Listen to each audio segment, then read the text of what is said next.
ಯಾವೊಬ್ಬ ನಾಯಕರು ಖಂಡಿಸ್ತಾರೆ ನೋಡಿ, 2 ದಿನ ಬಹಳಷ್ಟು ಸ್ವಲ್ಪ ಮೌನಕ್ಕೆ ಶರಣಾಗಿದೆ. ಯಾಕಂತಂದ್ರೆ ನನಗೆ ಒಂಥರ ಶಾಕಿಂಗ್ ನ್ಯೂಸ್. ಯಾವತ್ತೂ ಕೂಡ ಯಾರ ಕಡೆಯಿಂದ ಸರಿದ್ರು ಅಂತ ಅನಿಸ್ಕೊಂಡಿಲ್ಲ. ಯಾಕಂದ್ರೆ ಅನ್ಯಾಯದ ವಿರುದ್ಧ ಹೋರಾಟ ಮಾಡಿಕೊಂಡು ಇಲ್ಲಿವರೆಗೆ ಬಂದಿದ್ದೀನಿ.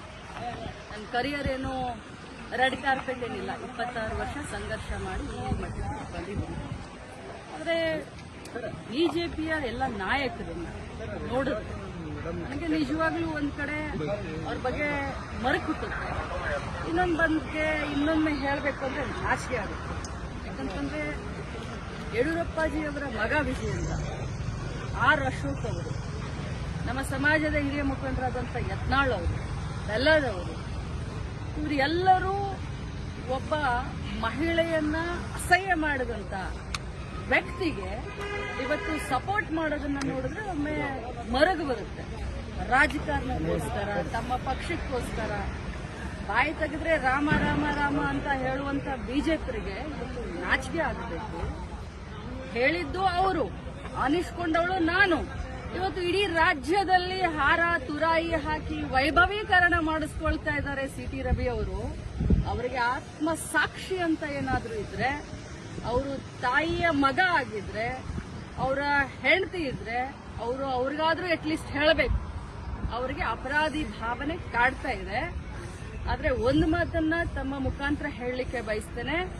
ನಿಜ, ನನಗೆ 2 ದಿನ ಬಹಳಷ್ಟು ಆಘಾತವಾಗಿತ್ತು. ಆದರೆ ಅನ್ಯಾಯದ ವಿರುದ್ಧ ಹೋರಾಟ ನಾನು ನಿಲ್ಲಿಸೋದಿಲ್ಲ. ಮತ್ತೆ ನಾನು ಸಭಾಪತಿಯವರಿಗೆ ಮನವಿಯನ್ನ ಕೊಡ್ತೀನಿ. ಯಾಕಂತಂದ್ರೆ ಅವರು ತಮ್ಮ ಮಾಧ್ಯಮದಲ್ಲಿ ನೋಡಿದ್ದೀನಿ, ಅವ್ರು ಹೇಳಿದ್ದಾರೆ, ಇವತ್ತು ಬೆಳಗ್ಗೆ ಹೇಳಿದ್ದಾರೆ, ನಿನ್ನೆ ಹೇಳಿದ್ದಾರೆ, ನಮ್ಮ ಸದನದಲ್ಲಿ ನಮ್ಮ ಏನು ರೆಕಾರ್ಡಿಂಗ್ ಇದಿರುತ್ತೆ ಅದು ಮ್ಯೂಟ್ ಆಗಿತ್ತು, ನನಗೆ ಬರಲಿಲ್ಲ, ಆದರೆ ಮಾಧ್ಯಮದಲ್ಲಿ ಇದೆ ಅಂತ ಹೇಳಿದ್ದಾರೆ. ನನ್ನ ಹತ್ರ ಕೂಡ ಸಾಕ್ಷಿ ಇದೆ, ನಾನು ಕೂಡ ಸಾಕ್ಷಿಯನ್ನ ರಿಲೀಸ್ ಮಾಡ್ತೀನಿ. ಯಾವುದೇ ಕಾರಣಕ್ಕೂ ಸಿ.ಟಿ. ರವಿ ಅವರನ್ನ ಕ್ಷಮಿಸುವಂತ ಕ್ರಮೇನೇ ಇಲ್ಲ. ನಾನು ಹೋರಾಟ ಮಾಡ್ತೀನಿ. ಇಡೀ ಮಹಿಳಾ ಕುಲಕ್ಕೆ ಏನು ಅವರು ಇವತ್ತು ಅನ್ಯಾಯ ಮಾಡಿದ್ದಾರೆ, ಈ ಪದವನ್ನ ಬಳಸಿದ್ದಾರೆ, ಅವರಿಗೆ ಶಿಕ್ಷೆ ಆಗುವವರೆಗೂ ಈ ಲಕ್ಷ್ಮೀ ಹೆಬ್ಬಾಳ್ಕರ್ ಸುಮ್ಮನೆ ಕೂರೋದಿಲ್ಲ ಅಂತ ಹೇಳಲಿಕ್ಕೆ ಬಯಸ್ತಾರೆ. ಸಭಾಪತಿಯವರಿಗೆ ಮನವಿ ಮಾಡ್ತೀನಿ, ಮಾನ್ಯ ಮುಖ್ಯಮಂತ್ರಿಗಳಿಗೆ ಮನವಿ ಮಾಡ್ತೀನಿ. ಏನು ಪೊಲೀಸ್ ತನಿಖೆ ಆಗಬೇಕು ಆದಷ್ಟು ಬೇಗ ಆಗಬೇಕು. FSL ರಿಪೋರ್ಟ್ ಬರಬೇಕು. ಅವ್ರು ಏನೇನು ಇವತ್ತು ಇಡೀ ರಾಜ್ಯದ ಎದುರುಗಡೆ ಇವತ್ತು ಸಿ.ಟಿ. ರವಿ ಅವರು ಒಂದು ದೇವರ ಅನ್ನುವಂತ ಏನೊಂದು ಪೋರ್ಟ್ರೇಟ್ ಮಾಡ್ತಾ ಇದ್ದಾರೆ ಬಿಜೆಪಿಯವರು, ಅದು ಅವರ ಮುಖವಾಡ, ಗೋಮುಖ ವ್ಯಾಘ್ರಗಳು ಇವರೆಲ್ಲ.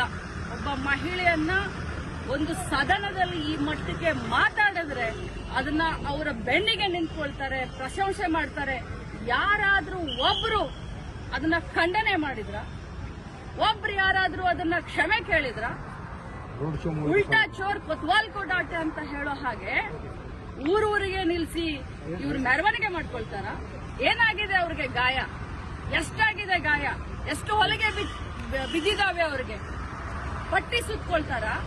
ಏನು ಬೇರೆಯವ್ರ ಕಣ್ಣಿಗೆ ಪಟ್ಟಿ ಕಟ್ಟದೇನಂತ ತಿಳ್ಕೊಂಡಿದ್ದೀರಾ ನೀವು? ಸಿ.ಟಿ. ರವಿ ಅವರೇ, ನೀವು ನನಗೆ ಆ ಪದವನ್ನ ಬಳಸಿದ್ದೀರಾ, ಅದರಿಂದ ಇವತ್ತು ನನ್ನ ಮನ ನೊಂದಿದೆ. ಆದ್ರೆ ಇಂಥ 100 ಸಿ.ಟಿ. ರವಿಯನ್ನ ಎದುರಿಸ್ತೀನಿ.